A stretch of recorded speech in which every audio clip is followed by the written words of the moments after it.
안녕하세요. 산재박사 TV입니다. 직업성암이란 직업적으로 발암물질에 노출되고 일정한 잠복기가 지난 후 발생하였거나 현재까지 뚜렷한 발암물질을 확인하지는 못하였다고 하더라도 특정 직업군이나 산업, 직무에서 많이 발생하는 것으로 알려진 업무에 상당 기간 종사하는 경우 발생되는 암을 말합니다. 대표적인 직업성암으로는 백혈병, 다발성 경화증, 난소암, 뇌종양, 악성 림프종, 유방암 등이 있는데 이번에는 용접 업무를 하시는 분들에게 발생하는 폐암에 대해서 집중적으로 알아보겠습니다. 미국 국립산업안전보건연구원에서는 적게 잡아도 전체 암의 4%는 일 때문이라고 보고한 적이 있습니다. 연구자마다 다르지만 일부에서는 10%까지 추산하기도 합니다. 장기별로 따지자면 어림잡아 폐암은 10% 이상이 일 때문에 발생한다고 알려져 있습니다.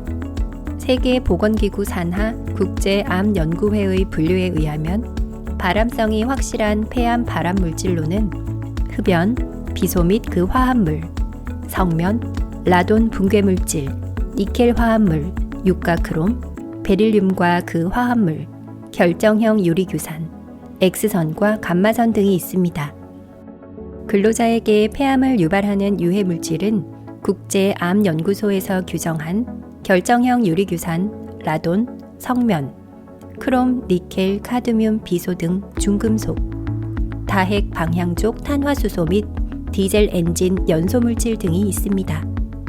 이들 중 용접공의 폐암에 있어 유의미한 물질은 용접띰, 성면과 육가크롬, 니켈 화합물 등의 중금속입니다.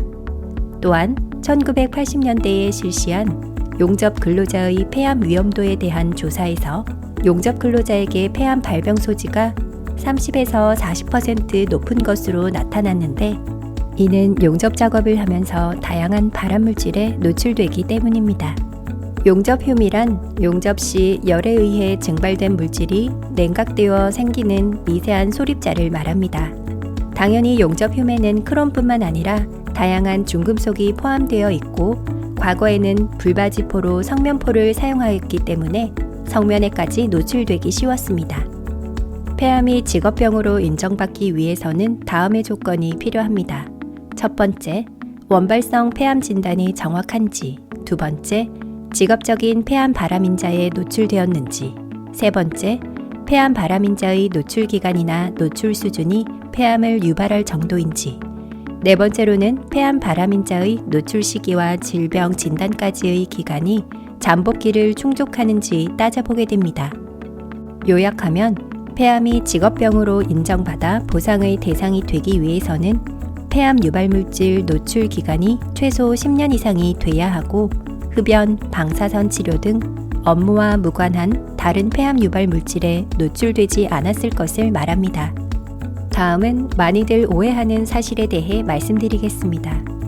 첫 번째, 담배 핀 사실이 폐암을 산재로 진단받는데 불리하지 않습니다.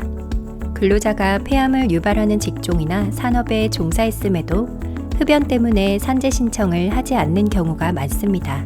폐암을 유발하는 원인 중 80%가 흡연인 것은 맞습니다.